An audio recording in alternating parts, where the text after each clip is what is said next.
నమస్తే. నిన్న పార్లమెంట్లో సమావేశాలు జరుగుతున్నాయి. చాలా రోజుల నుంచి 20వ తారీఖు నుంచి అనుకుంటా. అయితే ఆ పార్లమెంటు సమావేశాల్లో దేశవ్యాప్తంగా అక్కడ ఏం జరుగుతుంది అనేది చాలా ఆసక్తిగా ఫస్ట్ టైం మనం చూస్తా ఉన్నాం. అయితే అమిత్ షా పైన రాహుల్ ఖాన్ అలియాస్ రాహుల్ గాంధీ ఆరోపణలు చేస్తున్నాడు. రాజీనామాలు చేయాలంటుండు. పానకంలో ఇప్పుడు కనుక ఈ సీజేపీ చేసిన పోరాటంలో విద్యాశాఖ మంత్రిగా ఉన్న ధర్మేంద్ర ప్రధాన్ రాజీనామా చేయడంతో కాంగ్రెస్కి ఎక్కడలేని ఆశలు వచ్చినాయి. అంటే అంటారు పచ్చకామర్లు వచ్చినోడికి లోకం మొత్తం పచ్చగా కనిపించినట్టుగా ప్రతి అంశంలో భారతీయ జనతా పార్టీని తప్పే అని చెప్పేసి చెప్పే ఒక దుర్మార్గం ఆలోచన చేస్తారు. మందికి నిధులు చెప్పడం మనం ఏదో చేసినట్టు మరి ఢిల్లీలో నిధులు చెప్తారని గల్లీలో వాళ్ళ సకదనం అనేది వాళ్ళు గ్రహిస్తలేరు. ఈరోజు మెయిన్ పేపర్లో వెలుగు పత్రికలో ఒక వార్త రాసి రాహుల్ గాంధీ గురించి ఒకసారి చూడండి. అమిత్ షా అట ఆర్డర్స్తోనే స్టూడెంట్స్ పై కాల్పులు జరిపినట. ఇది నిన్న మొన్న జంతర్ మంతర్ దగ్గర జరిగిన కాల్పులట. అమిత్ షా యొక్క ఆర్డర్తోనే జరిపిరని చెప్పేసి రాహుల్ ఖాన్ అంటా ఉన్నాడు. అమిత్ షా ఆర్డర్స్తోనే స్టూడెంట్స్ పై కాల్పులు అంటున్నాడు. తప్పు చేసినందుకట హోంమంత్రి భయపడని డిసైడ్ చేసిన ఆల్రెడీ. అంటే పగటికాలకు అన్నట్టుగా అనిపిస్తుంది రాహుల్ గాంధీ మాటకి. అన్నిటికీ ఈయన సాక్ష్యం అట. ఆయన చూసినంట, ఆయన విన్నాడంట. అసలు అటు సైడ్ పోయిందే లేదు ఆయన ముఖానికి. 20-25 రోజులు అయిందాక కాంగ్రెస్ పార్టీ జంతర్ మంతర్ దగ్గర జరుగుతున్న కాక్రోచ్ జనతా పార్టీ చేస్తున్న నిరసనకు అటు వైపు చూసింది లేదు. కానీ క్రెడిట్ మాత్రం మాకే కావాలని ఒక దుర్మార్గమైన ఆలోచన చేస్తాం. అమిత్ షా భయపడట, అందుకే సభకు రాలేదంటుండు. లోక్సభలో ప్రతిపక్ష నేత రాహుల్ గాంధీ ఫైర్ అయిండు. కాంగ్రెస్ నేత వ్యాఖ్యలపై అధికార పక్ష సభ్యులు ఆగ్రహంగా ఉన్నారట. క్షమాపణలు చెప్పాలంటూ కేంద్ర మంత్రి రిజిజు డిమాండ్ చేసింది. ససేమిరా అన్న రాహుల్ గాంధీ గందరగోళం మధ్య anti paper leak bill pass అయింది. సభలో తనను మాట్లాడనివ్వలేదని రాహుల్ గాంధీ అంటున్నాడు. ఎప్పటికీ బీజేపీకి ఆర్ఎస్ఎస్కు క్షమాపణ చెప్పనని స్పష్టం చేసింది. పోలీసులను అమిత్ షా ఆదేశించడం స్వయంగా చూశానని చెప్పిండు. ఆయనను బర్తరఫ్ చేయాలంటూ ప్రధాని మోదీకి సలహా ఇచ్చాడు. విద్యార్థులపై లాఠీచార్జ్ అంశంలో సుప్రీం పర్యవేక్షణలో దర్యాప్తు జరపాలని డిమాండ్ చేసింది. ఇవన్నీ రాహుల్ గాంధీ చేసినట్ట. మరి రాహుల్ గాంధీ నిన్న పార్లమెంటు సాక్షిగా నోటికి ఎంత వస్తే అంత మాట్లాడినట్టుగా అనిపించింది. ఏంటంటే అవకాశం దొరికిందని చెప్పేసి దొరికిందే అదునుగా ఒకరి తర్వాత ఒకరిని లాస్ట్కి అది నరేంద్ర మోదీ వరకు తీసుకెళ్లాలనే ప్రయత్నం చేస్తారు. పేపర్ లీక్ అయ్యింది, మళ్ళా ఎగ్జామ్ జరిగింది. ఈ పేపర్ లీక్ కారణంగా నైతిక బాధ్యత వహిస్తూ ధర్మేంద్ర ప్రధాన్ గారు రాజీనామా చేసారు. ఆ ఇష్యూ క్లోజ్ అయింది.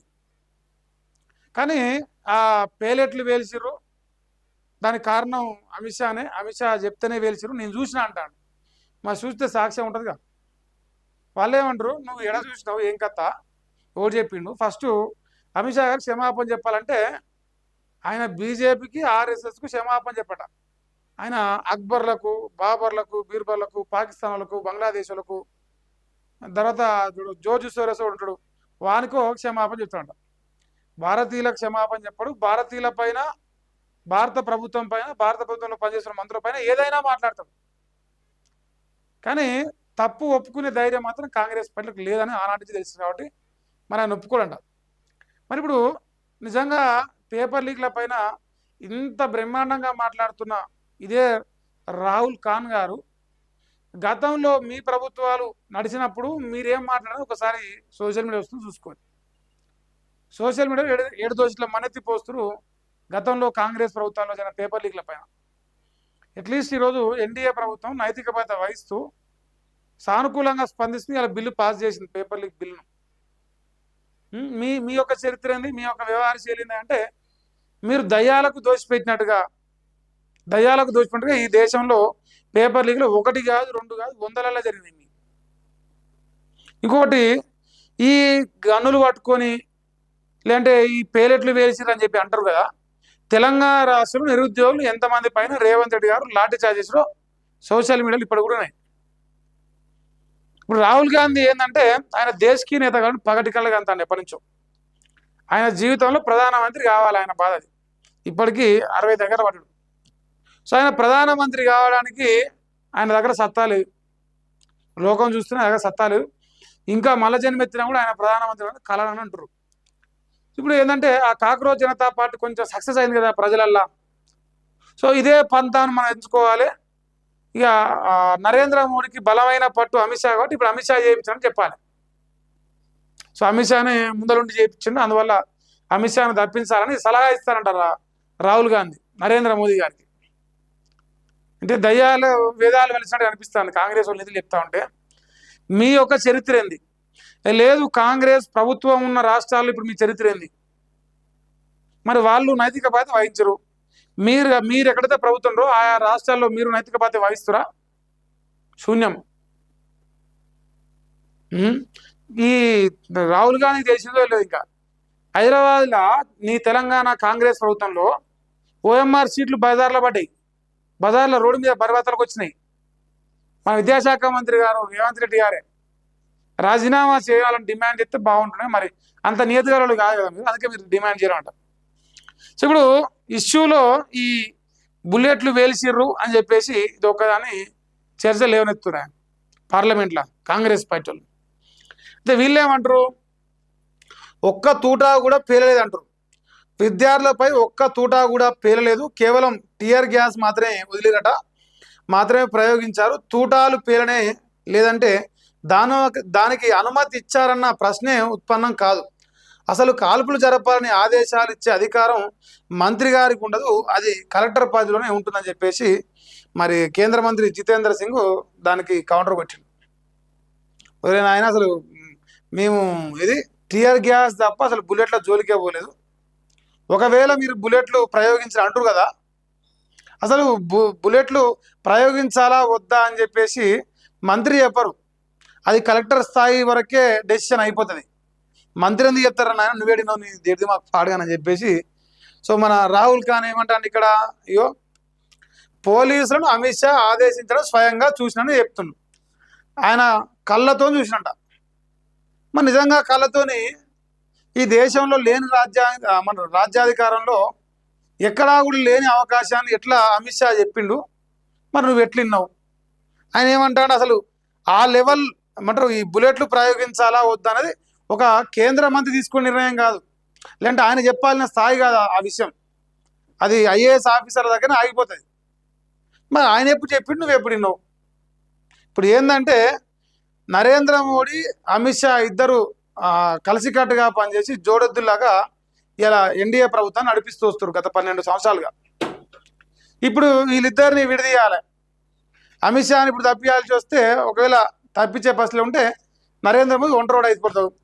ఎట్లాగో మేము గెలవలేకపోతున్నాం కానీ అట్నైనా ఏమన్నా అవకాశం దొరుకుతుందని ఒక ఆశ.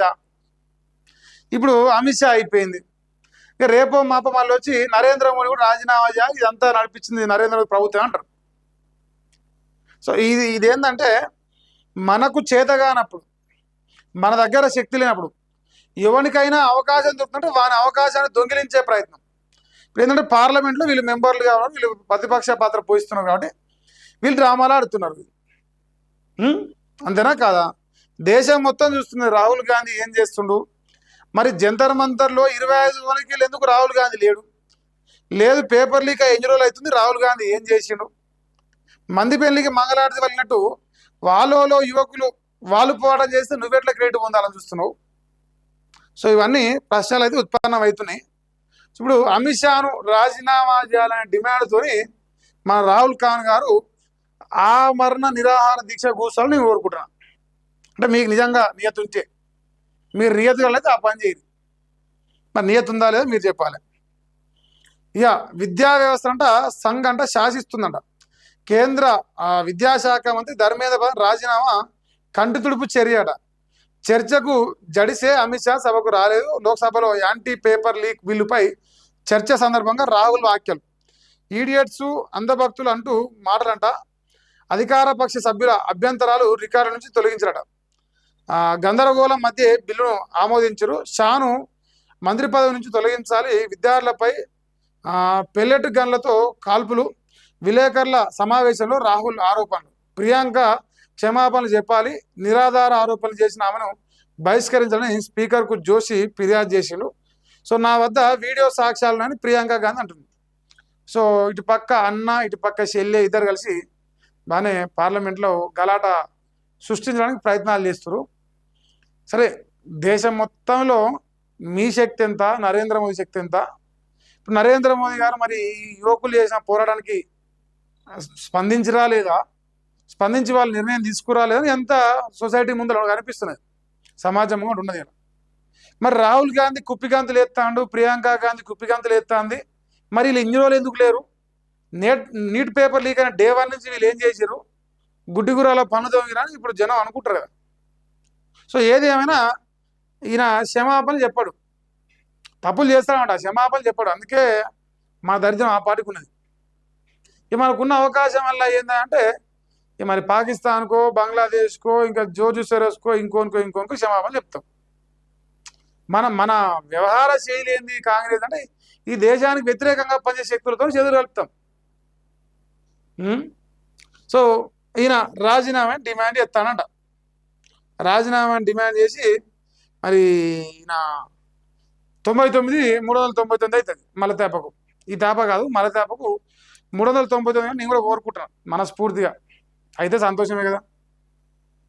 అది మా రాహుల్ ఖాన్ గారి ముచ్చట.